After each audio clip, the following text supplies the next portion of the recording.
Hey everyone, welcome to Ask Me Monday, episode number 38. I am Vickie Howell. I'm so happy to be here again. It feels like forever. It's really only been 2 weeks, but 2 weeks, I guess, because there was 4th of July, so we didn't have a show. And then, I like how I'm calling this little thing from my house a show, whatever it is. And then I jumped on a plane to go to Fort Collins, Colorado, where Interweave, the company Interweave, the publisher, is located. And that's because, some of you may have heard me talk about this before, I am the guest editor for the annual issue, this year's issue of Crochet Scene, which has been so much fun from conception to completion. We're on our way to the latter, to be a part of. So I got to be there for a couple of days of the photo shoots, and it was great. There were just such a good team. Nate, the photographer, so talented. Kit, the designer. Marcy, the main editor, is so great. We just had the most amazing stylist who just brought my ideas to fruition. I had very specific ideas about different stories. So the ones that I saw, she just really nailed. Same with hair and makeup people. Really good time. I didn't get to stay for all of it, which I was kind of bummed about, but it was for a very good reason. It was because I was jumping on a plane to go to California for my best friend's wedding, which was just a great event. It was so beautiful, and there was so much love there. So that's where I've been for the past 2 weeks. But still thinking about what we're going to do on, for these streams. Been really happy to be able to be here every week. And now we've got a few sponsors. We have our first Mondays that are sponsored by Makers Mercantile. But this episode of Ask Me Monday is brought to you by the folks, our friends at Clover, which we love. You may know that I am their Yarn Arts ambassador, so whenever I can spread the Clover gospel, I do. And so they've sponsored this episode, and they're also going to be sponsoring a giveaway for the looms that I'm going to be talking about in a little bit. So stay tuned for that. So while I was gone, I got some mail. For those of you that follow me on Instagram, or actually clicked follow on Facebook. Have you done that yet? If you go to my Facebook page and you click follow, you have to do a drop-down menu. Just because you like this page doesn't mean that you necessarily follow it. It's kind of confusing. But anyways, you've seen that I got some cool mail while I was away. One was the German edition of my book Finger Knitting Fun, which is so fun. It's just fun to see your work in other languages, and just to know that there's kids in a bunch of different countries working on your stuff. There's also a Finnish edition and a French edition, English, and then this German. I think that's it. So that was super fun to come home to. And then the new Knit Simple's out. You may have noticed in it that we're not doing a knit along. We just didn't feel like there was a ton of people showing up for those, and they're kind of time intensive. And so what I'm going to do though is, let me show you. The project is actually super fun. I'm really into plaid every fall. But this issue, that's my son Tristan. I've been asking him for the 5 years that I've done this column for Knit Simple to come to New York with me, and he finally agreed. This issue, we're doing scarves that are plaid, but it's got this really cool chunky t-shirt yarn, so it gives it a little bit of sort of a playful effect, and it's mosaic knitting with some embroidery after. So I'm going to next episode demo how to do that technique. So that will be next Monday. Which is, I don't know what the date is, next Monday. So that's it. You go ahead and go pick up this issue. It is fall 2016. And just another shout out to them. I really appreciate the folks at Knit Simple for including a little blurb on my kits through Kitterly. These kits are still available. You can get them. These would all make great holiday gifts. You see all these like Christmas in July promos going on right now. Well, for us crafters, we start thinking about Christmas, well, frankly, before now, but really now, because if we want to hand make our gifts, we got to get the show on the road so that we're not in panic zone right at the end. So these kits are all great gifts, and you can get those at kitterly.com. So let's talk demo. All right, so I love these little flower looms that I got from Clover. I'm going to show them to you. There's this one, and I'm going to break them apart so you can see, which is a bunch of different ones in just one container. And it looks really intimidating. It looks like there's a lot of moving parts, but this is just a really like well-kept, it's kind of like Tupperware, you know how you stack it? This is just a bunch of different options for you. You really are only using one or two at a time. So, oh, Karen says that she's already been working on Christmas gifts for several weeks now. I bow to you. That is awesome. Hello, Joanne from Fort White. Good to see you. These are the other looms. These are the smaller versions. I'm going to break down all of the looms so you can see them, but I'm actually just going to demo on this one because this method is the same for all of them, and just for time purposes, it'll be better. And because this is the one that I used for the promo for this live feed. I don't know if you saw my daughter, who, don't get confused, her name is also Clover. Totally unrelated. She was modeling this headband, this sort of like boho hippie inspired headband that I made using the flowers that are made from this loom. And so what I like about this, so a lot of times, I want to talk to you about kitsch for a second. So you either embrace the kitsch or you hate the kitsch. The cool thing is, though, is that you can kind of balance it out regardless of where you fall on that spectrum, right? So if you think that, you know, sort of this old school stuff that was really popular in the 70s is a little bit too much kitsch for you, if you change up the materials that you use or combine them with higher end materials, like regular materials with high end materials, you get a kind of a more chic look. So for instance, I just use regular yarn for these little flowers, but I put it on, you can't really tell, I put it on some really sort of high end velveteen ribbon. So then it becomes layers, it becomes a little more artisanal if you want, or at least that's what I'm telling myself. But it actually looks a lot richer and less kitschier, just sweet. You could also use thinner velveteen ribbon to make the actual flowers. And that kind of steps it up just a little bit. That would be really sweet for a little hair piece or maybe a little cardigan adornment.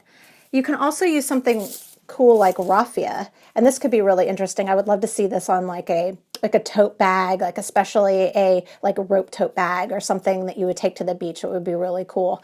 Just experiment. You'll be surprised.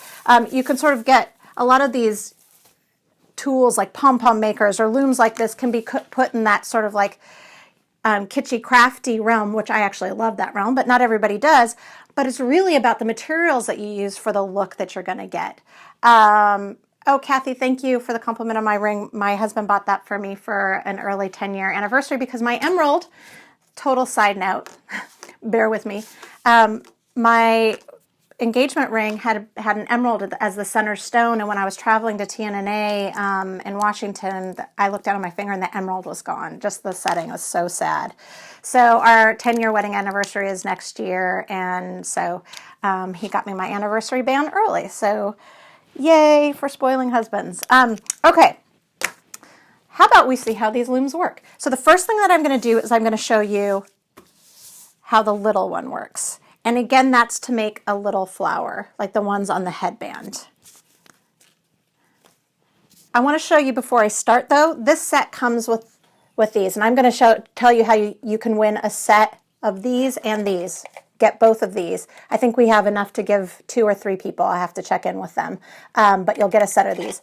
So these, I showed you what the flower looks like. Here's what the flower looks like when you use the square one. It's so cute, but significantly smaller. I just wanted you to see scale. But look how cute that is. Tiny, tiny square.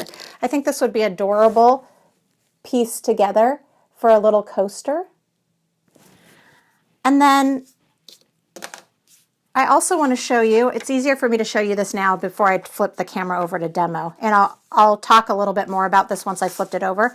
But I made this bigger one on one of the bigger looms, and this is actually layering 2 of the looms, which I'll talk about in a second. And I'm also going to talk, I think this is super kitschy, and I'm going to go with that kitsch. I'm thinking what I'm going to make is a bunch of these and go full retro and do a tissue cozy, because sometimes you just have to go with it, people. You just go with it. So maybe I'll work on that, and you guys can follow me on Instagram, which is just at Vickie Howell, make-alongs. And I'd love to see what you make with these things.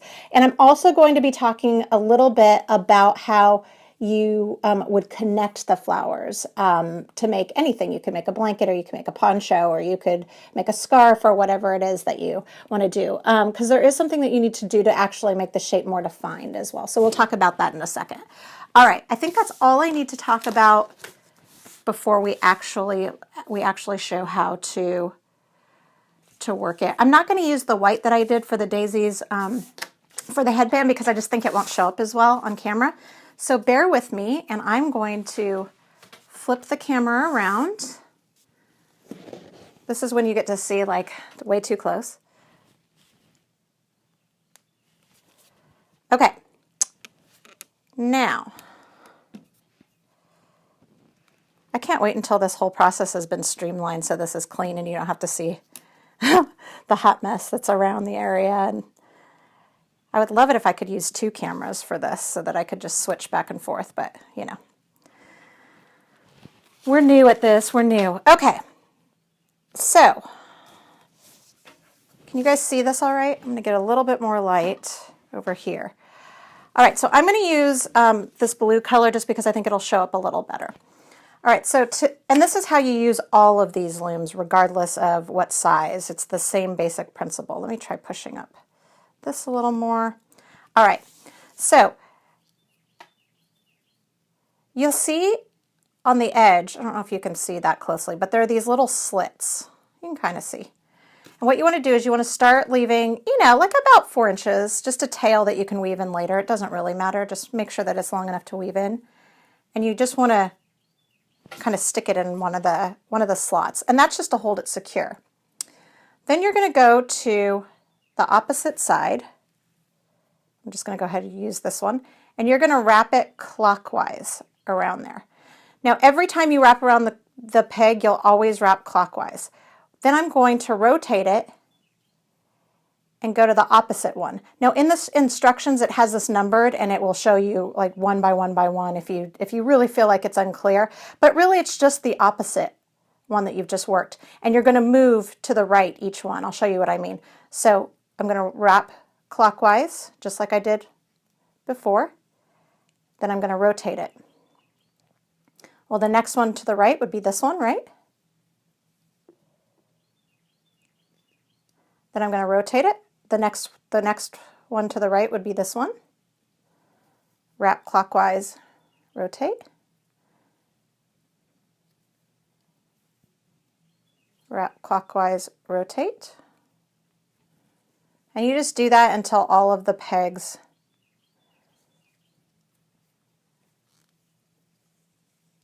have been wound around. And then you're going to take the second tail and put that in the second slot. You can see there's a second slot right there, right here. And then you can just bring in some scissors and snip that. Okay, you will notice that it is off center.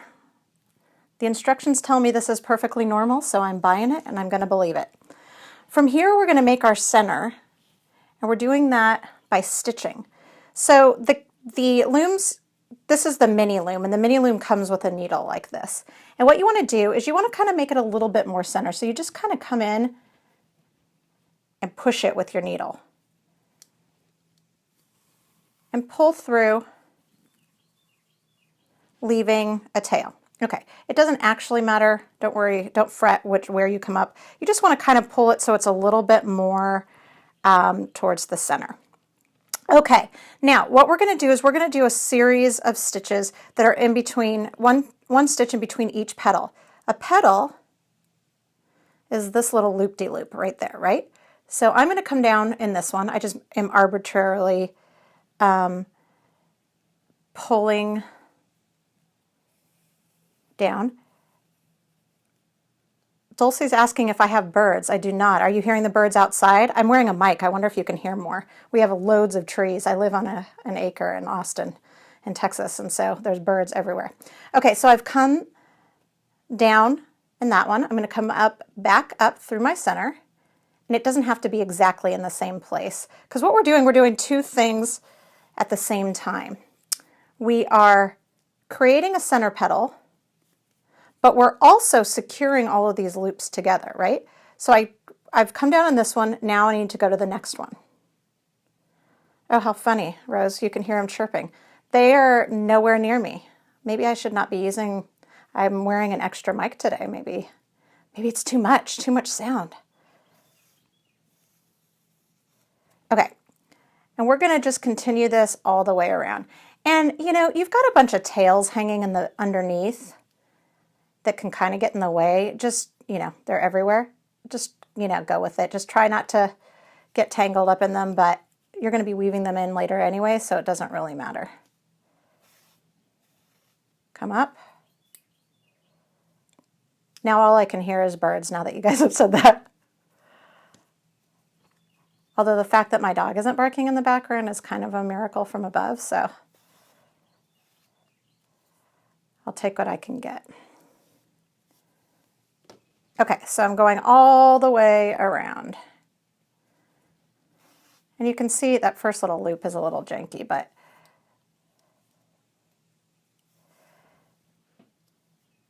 and if you went slower than I'm going right now, you could really focus on making this centered. I actually kind of like them a little bit off kilter. Kind of gives it like a starburst effect, so I'm good with that, but as always, you do you, whatever makes you comfortable. Okay, looks like I've got 2 more, so you can see how the center's coming through.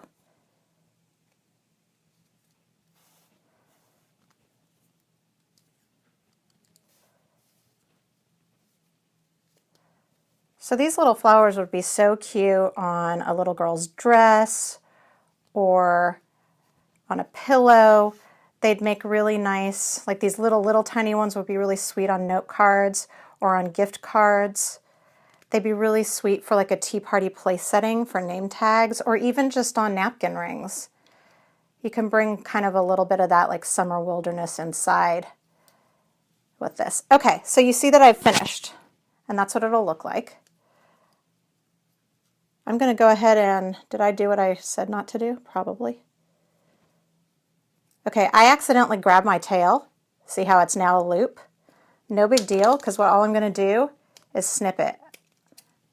It doesn't matter because all these ends are going to get woven in anyway. All right, so now all you do is you just pull your flower off.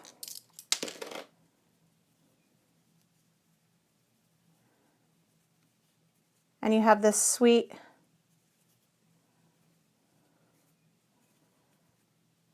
little flower. Now, all of these ends in the back need to be woven in, but they don't need to be woven in like all crazy like, because these are going to be either sewn or hot glued onto something. So you don't need to worry about, I mean, there's not a lot of area, right? There's really not a lot of area to weave in. So, I mean, I probably, when I made mine, I don't know, I think I went through maybe once, maybe twice, and I just kind of pulled it through. If this was going to be something that was, you know, freestanding or having a lot of wear and tear, I might worry about it more. But like I said, you know, when I sewed those on the, I hand sewed them on the velvet ribbon, that, whoa, sorry about that. That also secured them. So I just pull it and then snip it close. And I'll just do that for all of them all the way around, which I will not make you watch. Okay, so let's talk bigger loom and bigger flowers. Here's a really cute bigger flower that I made, and I think it was on a round one, but it might have been the octagon. A lot of the shapes that come with it, you can't tell, well, you can sort of tell that this is a square, but you need to do a crochet edging or a crochet, or use crochet to join them. And I'm going to show you how, just really quickly how to do that, but first let's talk about these looms. All right, so this loom comes in a little set like this. It also comes with a bigger needle for seaming. Okay, so let's see if I can get you closer for a second. It comes in this set, and these are all different looms. So you can unstack them, because for me, I was just like, oh my gosh, these are all moving parts. What do I do with it? But they're not. This is a small flower, medium, large. These are all round flowers. Then these actually flip over. This is what the square looks like, smaller square. Isn't that efficient? This is a circle one. This is if you're doing half flowers, which I think I have a picture of right here. Let me bring this in really quickly. See this right here on the right? I don't have an extra hand to point. But if you were just going to do these semicircle ones and you wanted to center, that's when you would use the center. So you would just have one little knob, is that right? That's not right. Peg to go around at the center, and then you would go around the subsequent ones along the side. So that's what that's for. So you don't use more than one at a time in general, except when I made this one, I did a combination of, I think that one, and maybe that one, and you put them both in at the same time, and what happens is you do exactly what I showed you before, is you're going to wrap counterclockwise all the way around, and you kind of just ignore this. It'll get caught a little bit, but you kind of just ignore it. Then once you've done that outer one, then on top of it, you take your other color and you go right over it, doing the same thing. Wrap around the counterclockwise, turn, wrap around, all the way around. Then you see them together in Flowery Love after. You come up, you do the center stitch that I showed you a little bit before, but you're going to come through both pieces, and that's how they're going to join together. See, and here's the back. Isn't that super fun? Okay, so I'm going to move those out of the way, and I'm going to show you one last thing before I flip the camera around. Oh my gosh, 21 minutes. That time flew today. All right, so if you want, so as I said, I'm considering, I hope I can find the time to do it, turning these into a tissue cozy cover. But to do that, you need to be able to seam them together. And also if you want a really defined square, or like this one is an octagon, it doesn't look like an octagon just coming off. It's not really clear, but if you did a crochet border around it, bam, then you've got your shape. So what I would do is I would just, this is just a Clover Amore hook. I would slide this on. I'm just chaining one. You could also just single crochet right into it, I suppose. And I would just choose a stitch. I'm just going to, for the purposes of this demo, single crochet. And then I would go into the next. And if there's interest, you know, once I make some more, maybe I'll do a quick like Instagram 15-second video on how I would join two together using a crochet hook. But for now, I just wanted you to see how you can do a border around the square. And I mean, it couldn't be easier, right? Those petals are so open that you can see exactly where you're going. And so let's see, that looks like a corner. So on the corners, I'd want to do 3 stitches. Whoops, 3 stitches in one loop to create that turn. See? And you would just continue that all the way around. Let me move that hook. But you can see how that's clearly defining that line? Oh, that's going to be so fun. I can't even, yes, Mary, fast granny squares, definitely. In fact, I was thinking about with the hexagons, I made a really cute, I have a hexy baby blanket design that I thought might translate really well to the flower loom. So I was going to play with that as well. All right, I'm going to turn around. It might be ugly. I apologize. It's also like 150 degrees when you use studio lights. I'm not going to kid you. Hopefully it just gives me the youthful glow. So that's all there is to it. It's really fun. I have to say, I'm having a really good time with them. I've seen these for years and I really hadn't played with them. I think it'd be really fun for kids too. I will say that my 7-year-old is not quite there, dexterity and patience wise, for one reason only.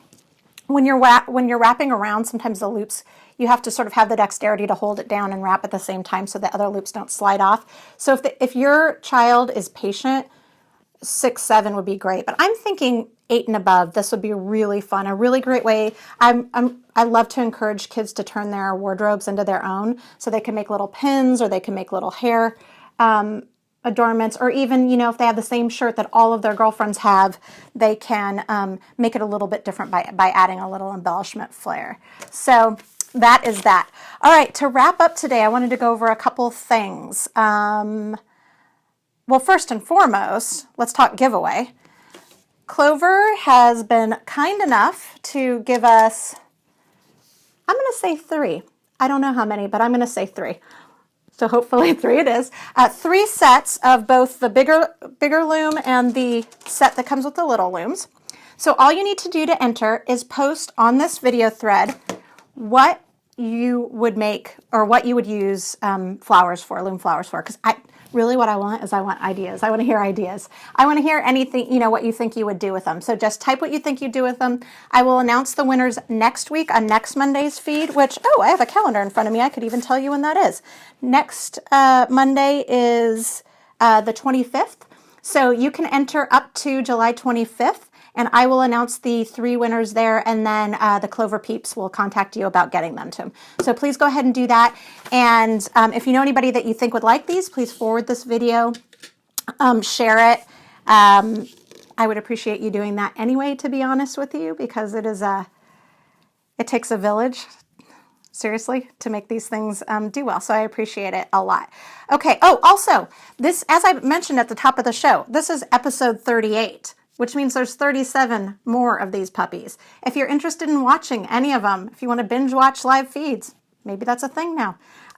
You can go to my Facebook page, which you're probably on already. If not, it's just /Vickie Howell, and click on videos. And I have a whole playlist for Ask Me Mondays. And so I try to in the description tell you what the demo is. I don't know that I've done it for everyone. So, but give them a call, give them a watch, share them with friends. I'd really appreciate it. All right.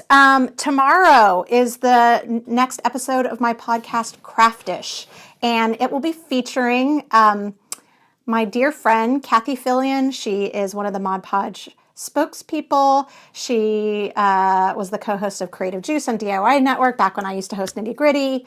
She is an inventor, a designer, a mom, an all-around amazing person. So that will go live tomorrow, probably towards the end of the day, because frankly, I haven't even recorded the interview yet, but it's coming.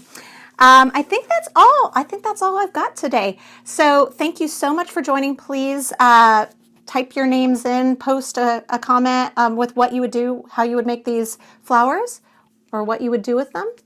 Share these videos, like them, and I will see you back here, same time, same craft channel, for a demo on how to knit mosaic plaid for the scarves that are in this issue, the latest issue of Knit Simple. Such a pleasure. Thank you, everyone. Oh, you know what I forgot to do? Okay, I didn't get any questions ahead of time this time, so that's why there wasn't a Q&A. But if you do have questions, you can just type them in and I'll try and get to them. If not, save them up for next time, because it's next week's isn't a sponsored one and there won't be such a specific demo. It'll just be that, and I can riff a little bit more. So I hope you had a lovely weekend and you have a peaceful and loving rest of the week. Make some, craft some happy, put some happiness out there into this world. We could sure use it right now. Okay, mwah, bye.